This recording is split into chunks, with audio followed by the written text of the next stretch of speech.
Today I want to make one of the best, most versatile thumbnail packs I can, specifically for Roblox content. First off, we need to think of everything a thumbnail pack needs. If we look at some of the top creators and what's trendy right now, we could see you need text, arrows, good bright lighting, and a green ground with a blue sky is always a nice touch as well. Maybe some chat bubbles too. Now, in any type of pack, I do think it's always a nice idea to add some more extra effects, like sunbursts or anime speed lines, all the kinds of stuff like that. Now, I do have a very good starting point, and that's the last thumbnail pack I made. But when I made it, it was a bit more realistic, and this time I think I want to go more the cartoon route. I also want to get rid of most of the stuff that I don't ever find myself using in the pack. In fact, let's do that first. I have so much of everything in this pack, and that makes it a little bit harder to get around. So getting rid of everything and all the extra stuff will speed up my workflow and clean the pack up. It's a win-win. Now, in this pack, I have an absolutely massive face collection. I put this together from a lot of different packs on Google. Some of them are paid,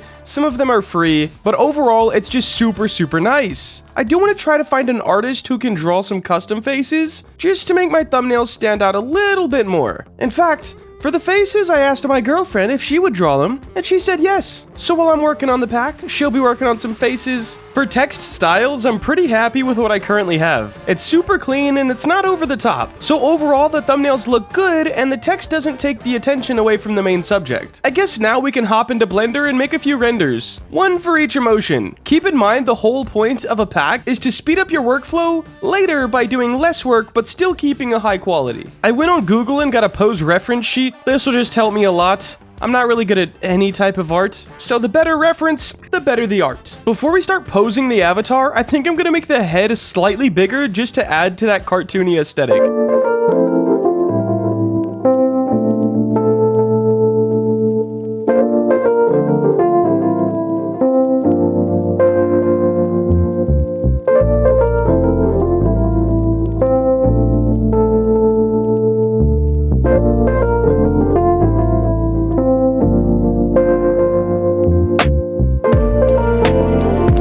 Now that we got all of them posed, lighting is a huge thing that really helps bring out this style. I think we'll do most of the lighting in Photoshop. Before we bring everything into Photoshop, we need to make sure we stay 100% organized. There's no point to having a pack if you can't find anything in it. Now, when I'm organizing something like a thumbnail pack, I like to keep it in the correct layers already. So if you're not sure how this works, on the right bottom side of Photoshop, you have all of your layers. And the further down the list they are, the further back they are in your scene. So for example, our ground is here on top of our clouds and our sky. If we put our sky on top of the ground, we can no longer see the ground because it's behind this layer. So I like to keep everything in the layers that they should be in. It makes it so you don't really have to move anything around later, and it keeps the whole process very nice. I have this little program button at the top, and that's just for what I'm doing, whether I'm playing Roblox, or if I'm in Studio, or if I'm in Blender. Just kind of a little tag I made for my videos, so people know what they're clicking on.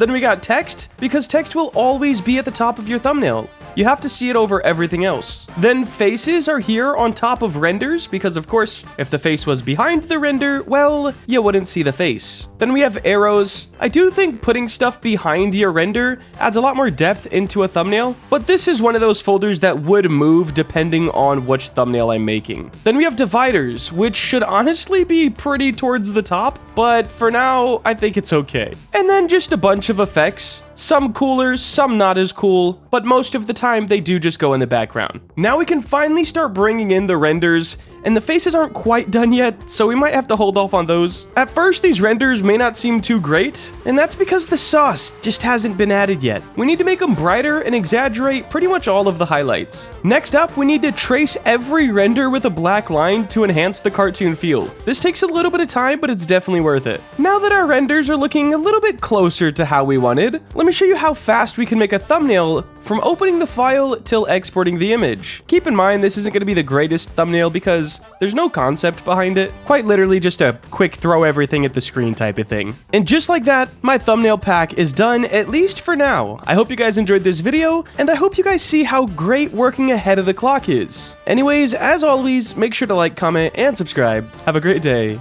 Later.